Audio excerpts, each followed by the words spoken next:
उत्तर प्रदेश के वित्त मंत्री सुरेश कुमार खन्ना ने कैबिनेट बैठक के बाद कैबिनेट के फैसलों को लेकर प्रेस वार्ता को संबोधित किया।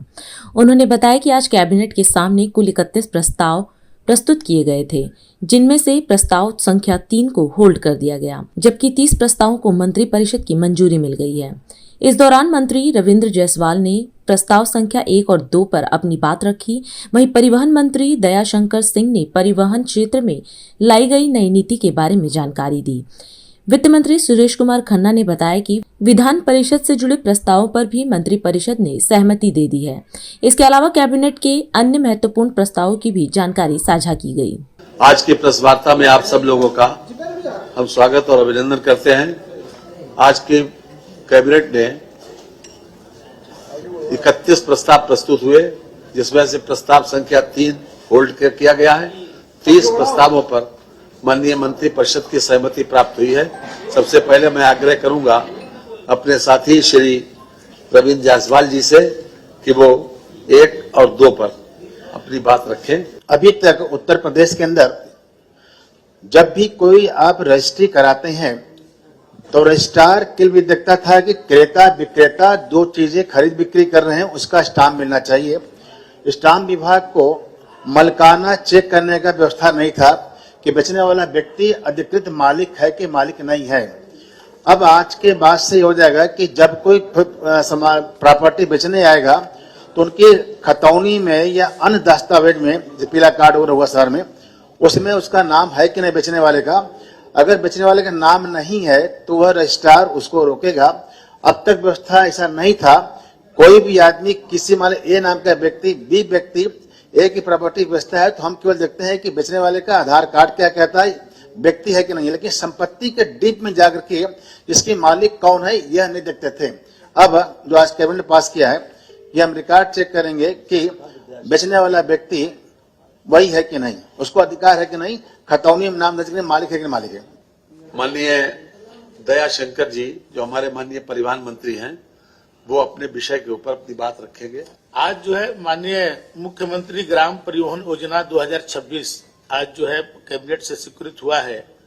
हम लोग ये नई पॉलिसी लाए हैं कि उत्तर प्रदेश के 59,163 गांवों में बस जाए। सभी गांवों में ऐसे ग्राम सभाएं हैं, 59,163 पूरे उत्तर प्रदेश में ग्राम सभाएं हैं और हर ग्राम सभा में बस जाए। अभी तक 12,200 गांवों में बस नहीं पहुंच रही थी। अब हम लोगों ने इस योजना के माध्यम से मुख्यमंत्री ग्राम परिवहन योजना 2026 के माध्यम से हर गांव में बस पहुंचाएंगे। इसकी विशेषता ये होगी कि एक तो पहले ये टैक्स फ्री होगा और रियायत कर रहे हैं कि गांव में लोग मैंने उसको प्रोत्साहन मिले, मैंने उनको जोड़ेंगे। प्राइवेट लोगों को हम इसको चलाने की अनुमति देंगे। विधानसभा और विधान परिषद का 17वां अवसान आज मंत्रिपरिषद ने उस पर सहमति दे दी है।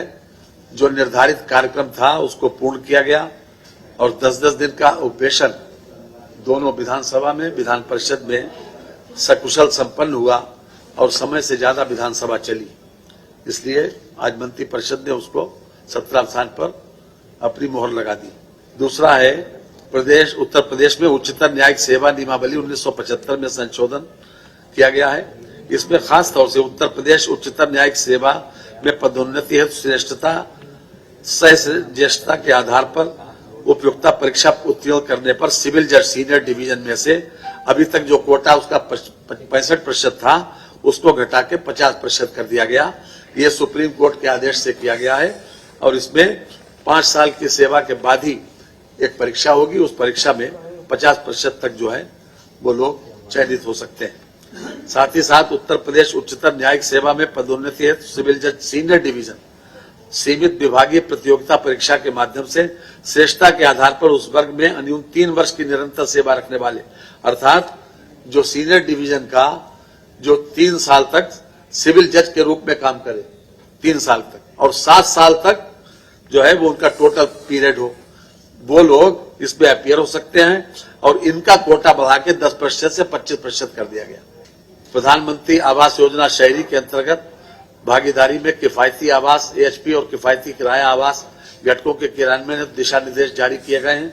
इसमें अभी तक 22 मीटर में 6 लाख रुपए तक की जो सीमा थी ईडब्ल्यूएस और एलआईजी के लिए, उसको बढ़ा के 9 लाख कर दिया गया और 30 वर्ग मीटर का एरिया होगा जिसमें वो आवास बनाए जाएंगे। इसमें साथ साथ एक बात और यह था, हालांकि ये प्रस्ताव नहीं था, कि अभी तक जो काशीराम आवास बने हैं तो उन पर खास तौर से उनकी रंगाई पुताई करके जो अनधिकृत रूप से जिन लोगों ने ऑक्युपाई कर रखा है उनको वैकेट कराकर दलितों को ही वो दिया जाए, इस बात की व्यवस्था भी आज मंत्रिपरिषद ने दी और उसको सर्वसम्मति से स्वीकार भी कर लिया गया। आज हम इस कार्यक्रम में आपसे विदा लेते हैं। आप अन्य खबरों के लिए बने रहे।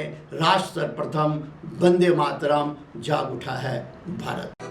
राष्ट्र सर्वप्रथम, राष्ट्र सर्वप्रथम, राष्ट्र सर्वप्रथम, राष्ट्र सर्वप्रथम।